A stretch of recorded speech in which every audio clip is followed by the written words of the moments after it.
Assalomu alaykum aziz muxlislar. DTM 2025 namunaviy testlarini yechishda davom etamiz. Demak, bugungi darsimizda siz bilan geometrik masalani ko'rib o'tamiz. Mana geometrik masalaning ko'rinishi, demak, A bo'lsa to'g'ri burchakli uchburchak berilgan. Demak, A uchidan A ni balandligi o'tkazilgan, to'g'ri burchak uchidan hamda S'ga bisektrisa o'tkir burchaklarning biridan uchidan S'ga bisektrisa o'tkazilgan. Agar demak mana keshish nuqtasini O deydigan bo'lsak, agar SO 8 ga teng, DO 4 ga teng bo'lsa, u holda mana bu AB katet uzunligini topish so'ralgan.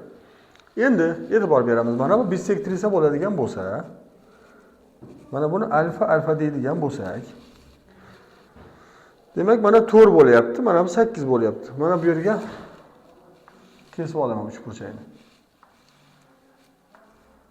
Mana bu to'g'ri burchakli uchburchakni mana bu yerga olaman. D, O tushunarli bo'lishi uchun mana bu alfa. Mana bu 8 ga, mana bu 4 ga teng. Endi 30 gradusli burchak qarshisiga katet gipotenuzaning yarmiga teng. Bu holda mana bu 30 gradus. Bu 30 gradus bo'ladigan bo'lsa, bu ham 30 gradus. S burchagining kattaligi 60 gradus bo'ladi. Endi S burchak kattaligi 60 gradus bo'ladigan bo'lsa, u holda biz hozir mana buni topamiz. Oldin. Demak, mana buni topamiz. Pifagor teoremasiga murojaat qilamiz. Mana bu uchburchakda, ya'ni 8 kvadratidan 4 kvadratini ayirib kvadrat ilizosidan chiqazamiz. Ya'ni 64 dan 16 ni ayiradigan bo'lsa 48, ilizosi 48 yoki 4 ilizosi 3 bo'ladi. Endi mana bu 60 gradus, e'tibor beringlar. Mana bu 90 gradus bo'lsa, mana bu 30 gradus bo'ladi. Endi 30 gradus burchak qarshisiga katet gipotenuzaning yarmiga tengligidan mana 30, mana bu yer 30, mana pastki qismi D, A S burchak 30 gradus. Mana bu 90, mana bu 60.